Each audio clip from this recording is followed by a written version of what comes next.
everyone, and welcome back to my channel. I am Molinda Jae here, and I wanted to come on and talk to you about, and let's go ahead and have a conversation. Can we talk for a minute in regards to domestic V?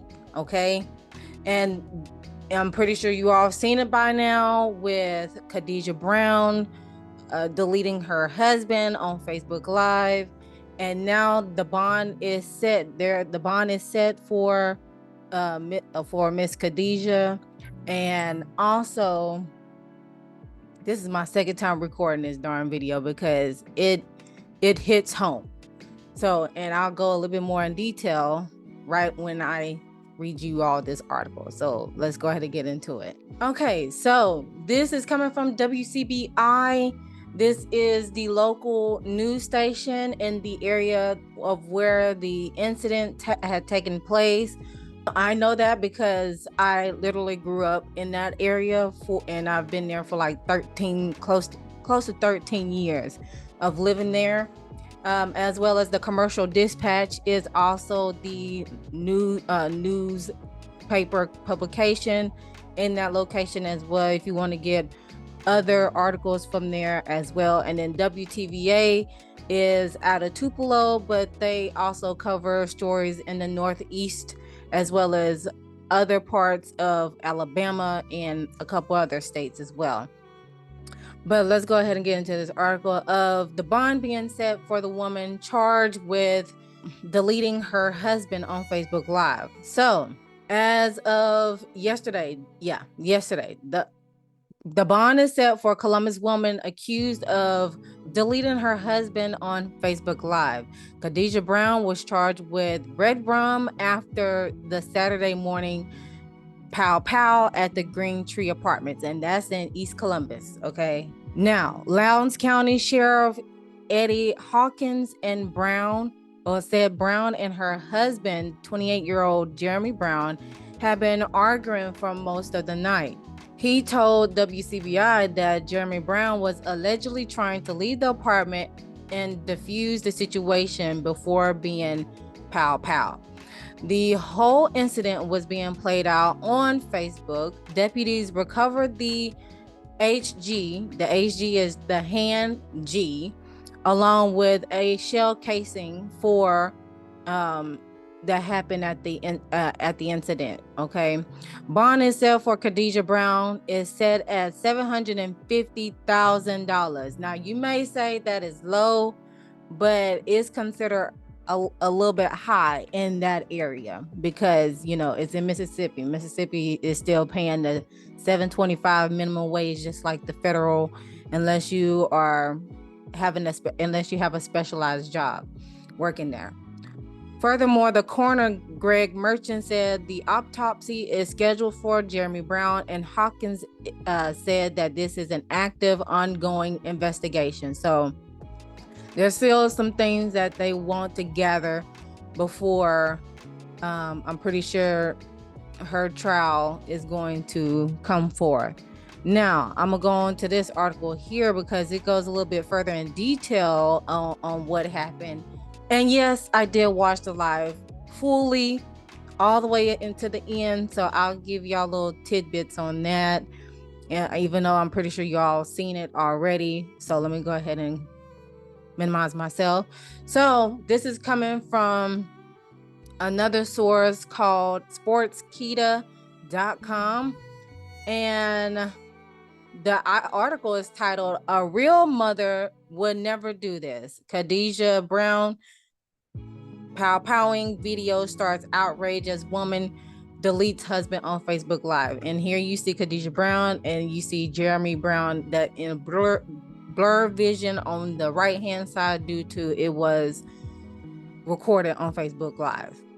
It says Kadejah Michelle Brown, a 28-year-old woman from Lowndes County, Mississippi, was charged over deleting her husband during an argument that was being streamed on Facebook Live. Brown reportedly pow Jeremy while he was trying to leave the apartment in an attempt to defuse their verbal altercation.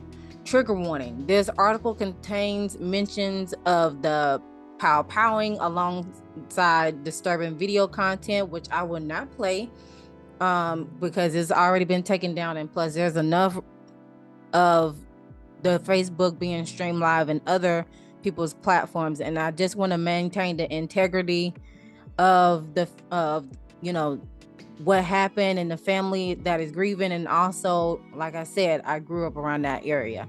Okay, so viewer discretion is advised. According to Sheriff Eddie Hawkins told WCBI that the pow happened around 7:30 a.m. on Sunday at Green Tree Apartments. Okay, they went from Saturday to Sunday, so I think that's a typo. It happened on Saturday, right? Furthermore, law enforcement officials reportedly responded to a domestic dispute call at 500 Green Tree Drive at about 7:40 a.m. and arrived at the scene to discover a male victim no longer living from a single GSW. Okay, when I mean GSW, that means this word here. All right. Officials later identified the victim as 28-year-old Jeremy Brown and confirmed that he was the suspect's husband and lived at the same residence. Deputies also recovered the 9mm hand G from the crime scene along with other physical evidence. Sheriff Hawkins said that Kadejah and Jeremy were invited in a verbal argument that eventually turned physical in nature. The woman allegedly streamed the last part of the argument on Facebook. Only the audio of the pow went live on the social network site. The phone had been thrown down, and then you heard the pow. Audio from the Facebook live footage also revealed a crying noise in the background, which reportedly sounded like a child. Sheriff Hawkins also mentioned that there was an alleged history of DV between the couple. Here it goes in quotes, there was a history of DV between Brown and the victim. This was a tragic and senseless red rum, and our thoughts and prayers go out to the families of the victim. Unfortunately, Brown is in custody, and we look forward to criminal justice system holding her accountable. The incident also sparked outrage on social media, with several users seeking justice for the victim. YouTube user Sarah Gates pointed out that there were kids present at the apartment during the time of the S word, and they were reportedly crying, saying, "Please, Daddy, please," during the live stream. The user said that the children might grow up thinking that mothers behave this way, and that fathers can be taken away because the mothers are mad about workload and shared chores. They also mentioned that a real mother would never have behaved like Kadejah and always put the children's needs first.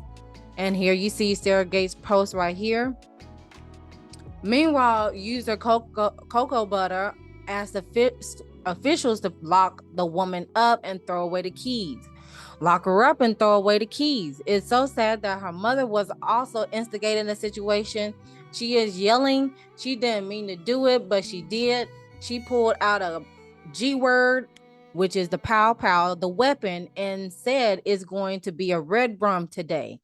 Following the shooting, Following the incident, Kadejah Michelle Brown was charged with red rum and taken into custody. Netizens reacted to Kadejah Brown's powing her husband during Facebook Live. Mississippi woman Kadejah Brown left social media users against after fatally escorting or just taking the life of her husband during an argument and live streaming the entire disturbing ordeal on Facebook. The video sparked outrage online, with several social media users condemning the woman and asked law enforcement officials to provide her with significant legal punishment over the red rum. One user said, "Heartbreaking. I just want our community to know conflict resolution. praying for his family and for her peace. Once she comes down from her adrenaline, she's going to regret it. Shaking my head. Damn, he was trying to leave so he could go to work. He was remaining calm when people realize another human being is not your property, regardless if you're married or not. Rest in peace to this man. Sorry this happened to you. The fact that she said, I will K-word you, is automatically premeditated. Ain't no insanity plea deal.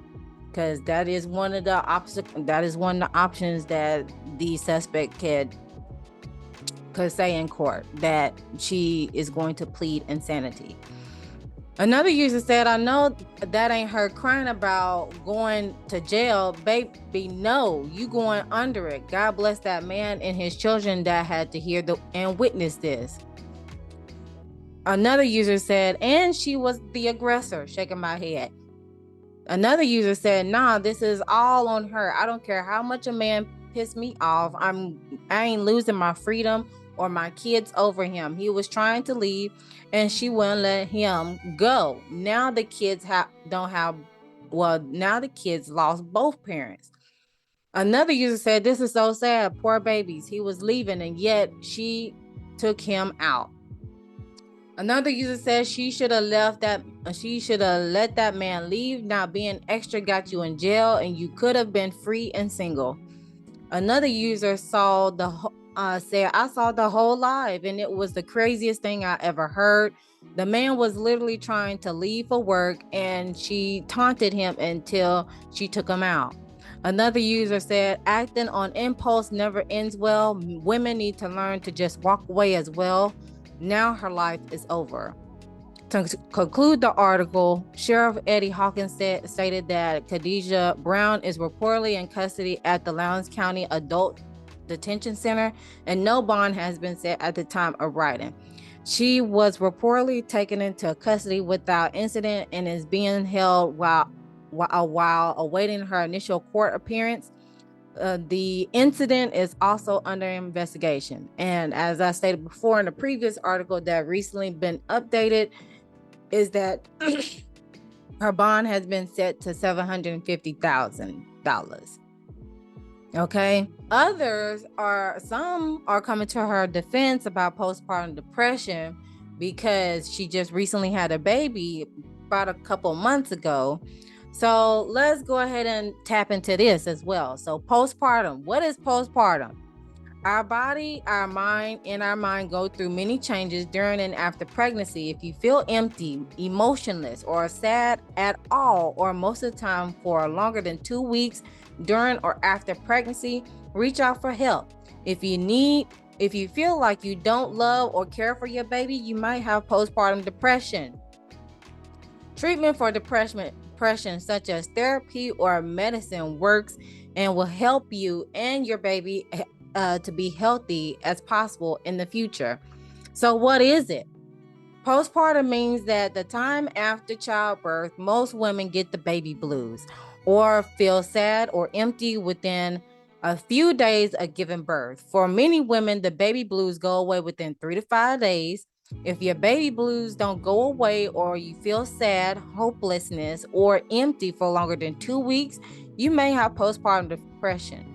Feeling hopeless or empty after childbirth is not a regular or expected part of being a mother. Postpartum depression is a serious mental illness that involves brain and affects your behavior and physical health.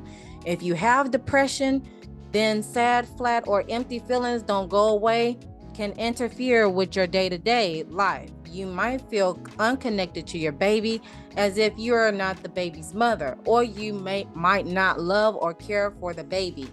These feelings can be mild to severe. Other mothers can also express anxiety disorders during or after pregnancy. So, how common is it? Depression is a common problem after pregnancy. 1 in 9 mothers has postpartum depression. Okay.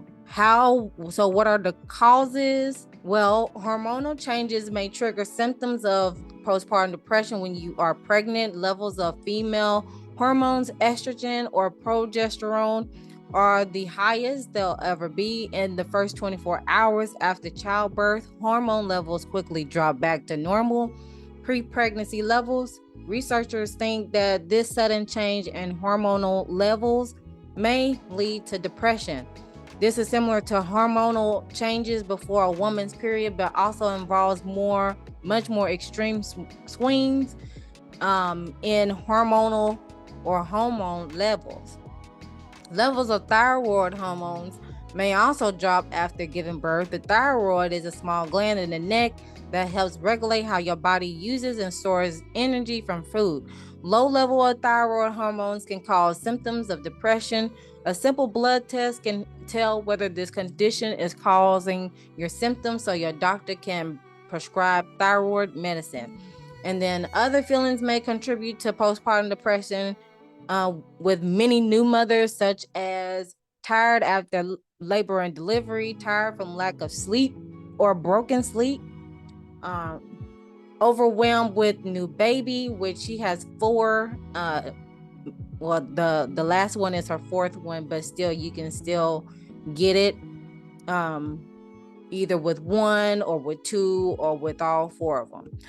Doubts about their ability to be a good mother, stress from changes in work and home routines, and the list goes on. There is that with the postpartum depression, but I have to say this. I believe if you're not diagnosed with postpartum depression, then, and if that is an option that they will put out in the court to plead her case, then that'll be thrown out because she didn't go to seek help and get the proper diagnosis from it. So yeah, that could be easily thrown out if she has not been properly diagnosed with postpartum depression. Even though it is real, but at the end of the day, Jeremy should be still living at this point. When it comes to this particular situation, I did watch the live for one, the whole full live. The number 2 is that I watched his cousin's live. I grew up in that area. I went to the same high school that they went to, and his cousin is my classmate, and he is a police officer, and he went live speaking about domestic V, and he gave some really good pointers, and he is really hurt about the situation. So be sure to, if you come across his page, send him some love, some healing, and some strength energy to him and his family, because that is his first cousin as well. First things first, the argument is in the article. It stated that they were arguing the night before. Where did the weapon come from? That's what I want to know. Where was the weapon placed at? Because she got that weapon in her hand very quickly for her to point it at Jeremy to show intimidation, to see he was going to fold or not. That's what I want to know. That's the big question for me. Where was the weapon located? Because she got that thing real quick to even do the first thing, which was bring it up to his attention as a intimidation tactic. That's number 1. Okay. Number 2, he was trying to leave. I wish she allowed him to leave, or at least the mother to step in to allow him to leave. Better yet, I wish he came with somebody, like a close family member, be with him as he tried to get ready to go to work, whatever the case may be.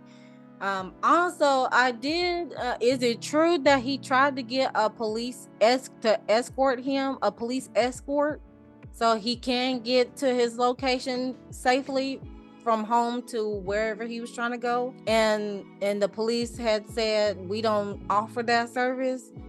I'm like, if that's true now, allegedly, if that's true that he asked for an escort, a police escort, to go to his next location or to come to the location that he was at, so he can get ready and go to where wherever he needs to go. If that's true, then dang, this all could have been avoided, for real.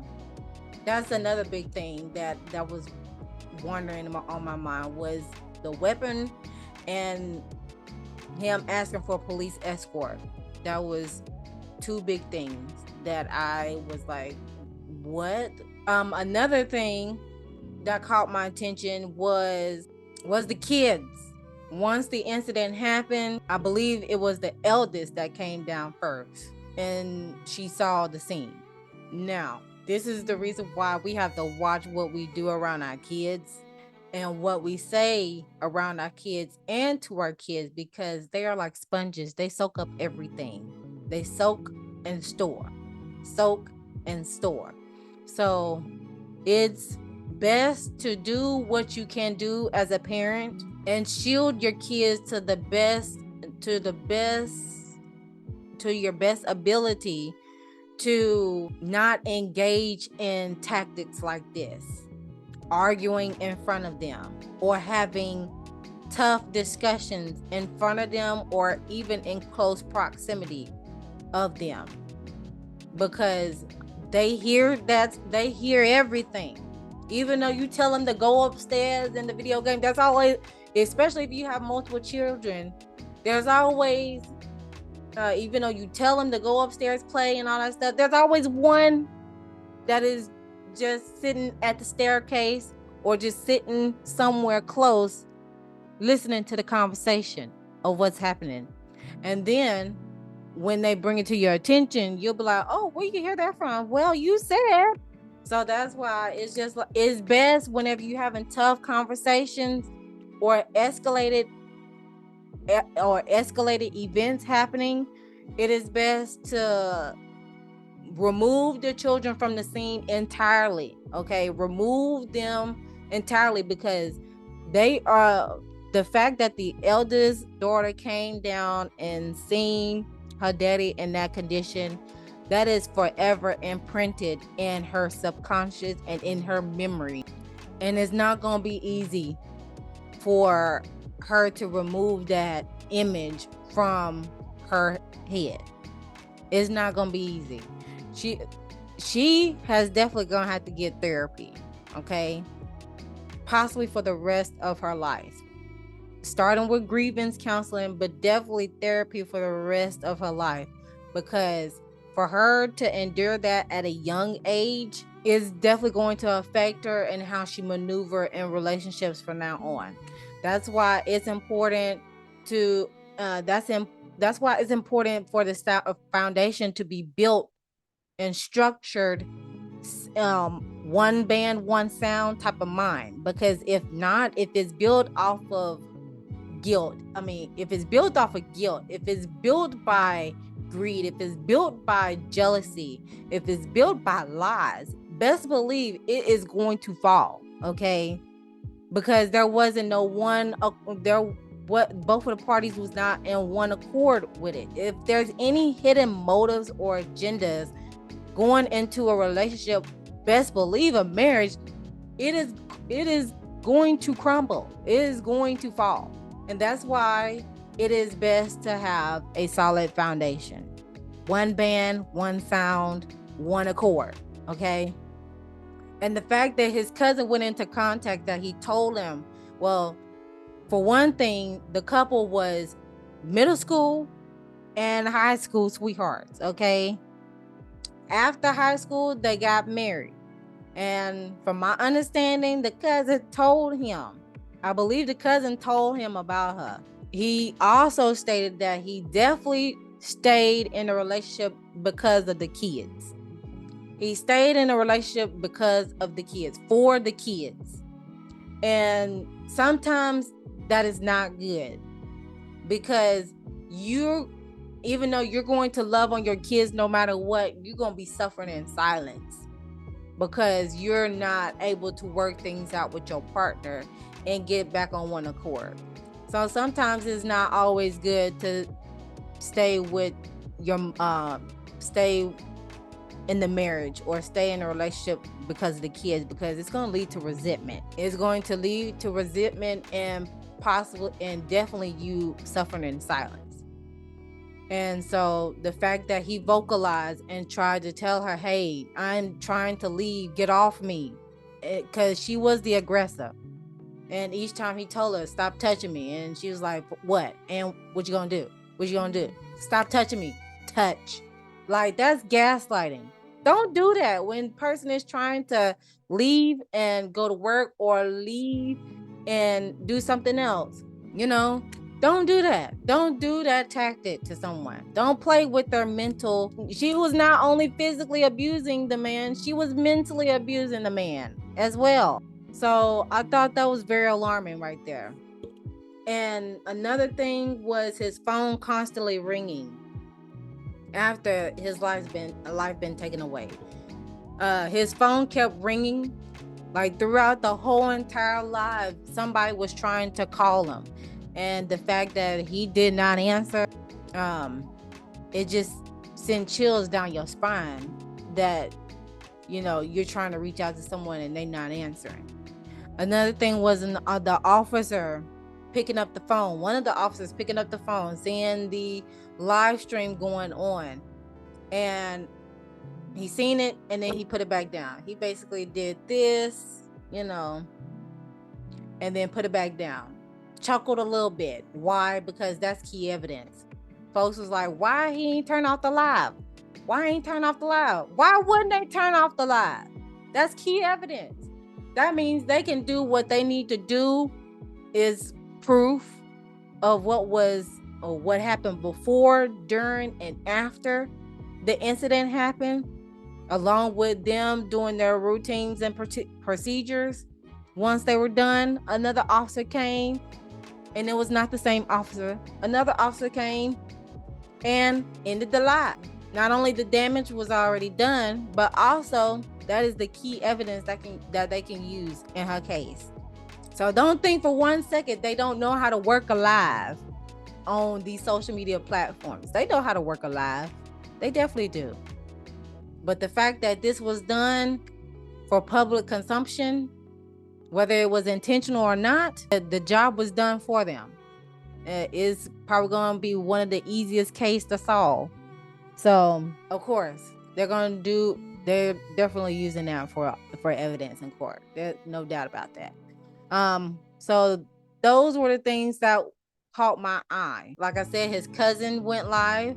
He gave his viewpoint as an officer about having the conversation when it comes to DV, domestic V, and he is definitely going to advocate for his cousin and for people who are going through this situation, because he sees, as a cop, he sees it day in, day out, and for it to happen in his own close proximity, he's definitely going full throttle in advocating and everything else. So what do we learn from this situation? Well, for one, when it comes to breaking up, number one, if the person is leaving, let them leave. Whether it's verbally, FaceTime, in person, let them leave, because they already made up their mind, and then nothing is going to change it. So let the person leave. Number two is, because I have it written down, take a social media detox. 30 days at least. Social media is going to be here forever. It ain't going nowhere. And you're not missing out on anything other than news, gossip, and all types of other things that are going on. You're not missing anything. Take a social media detox. I promise you, it'll help. I do a social detox on the weekend, Saturday and Sunday. I limit myself on social media. The only time I get on is when I watch my shows, and I tweet out my thoughts on it. That's it. But yes, definitely take a social media detox. It ain't worth it. Don't be idolizing these folks, these social media couples on the platforms. Don't be idolizing them, because you don't know what's happening behind closed doors. They only giving you like 25% of what is happening in your face, and 75% is what they keep hidden. So take a social media detox. Number three, get some help. Either you talk to someone like a close friend or family that will actively listen to you with no judgment, that'll be good. Okay, that's a good starters. But as you are talking to someone like a close family and friend, go to another extent and reach out to a therapist or a counselor as well, and talk to them, since they are an unbiased individual besides your family and friends. They'll give you another viewpoint. Okay, also reach out to the domestic violence hotline as well. The domestic violence hotline is, I believe, call law enforcement so they can be in the know whether they want to document or not. At least you have let them know that this is happening and you have it documented. There's no telling if they're going to keep their records for documentation. And if they're not going to document, you document. Pen and paper, old pen and paper, document it and have it dated and signed, and what happened in this incident, as well as stating you have reached out to law enforcement, so they have it in handwritten form that you did what you could, and this is the date and the time that it happened, and the list goes on. So not only they document what happened, but you document what happened. All right. And next, when it comes to this particular situation, don't go there alone. Don't go to an escalated situation alone. Have somebody with you that is either close in law enforcement or just a close family member or a friend. Don't go to an escalated event alone. All right. It could end up that way or a whole nother way. And then it is okay to be alone and start over. Don't be afraid to start over again. I know it's hard, and we all know it's hard to start over, especially if you've been with a person for so long and you haven't been with anybody else. Yeah, it's okay to start over again. It's going to take some time, but in the meantime, between breakups or in between separation with divorce, or just separation while married, take time to work on self-development. There we go. Take time to work on self-development, because yeah, you can interact with other people, but with you interacting with other people and you jump into a whole nother relationship, or you're just avoiding what other triggers and insecurities that you had in the other relationship, and you going to let that seep into your next one. So before you even jump into a relationship, make sure you close the other chapter first before you get into another one. Do some self-development, self-improvement. Make sure you good, right, mentally, spiritually, physically, emotionally, before you get into another relationship. Because I promise you, another person, the next person in your relationship is not going to be able to sit there and just let you talk about this other person from another relationship that had given you this type of trauma, and the triggers that you could be doing unintentionally is affecting them, and they're not vocalizing about it, and because they haven't addressed it. So it's important to close the previous chapter before you open up another chapter. Okay, I'll put it like this: like how you do a chapter review for a book. That's what that is for you as an individual. Once you have ended and finished reading that chapter, you do a chapter review, and quiz yourself, making sure you're good before you move on to the next one. Okay, that's what should happen in today's society. And then the lack of communication, y'all. Can we get our communication back on board? Ever since social media has hit the market, our communication skills are lacking hard. Like, people are not willing to face each other and talk to each other in an adult and inside voice manner.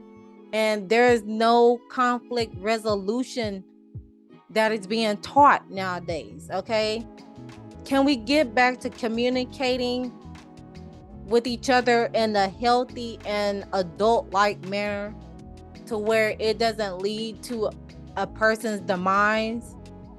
That's another key factor that we need to do that. Besides communicating with each other vocally on what is triggering us, our concerns and stuff like that, we need to be able to actively listen to each other as well.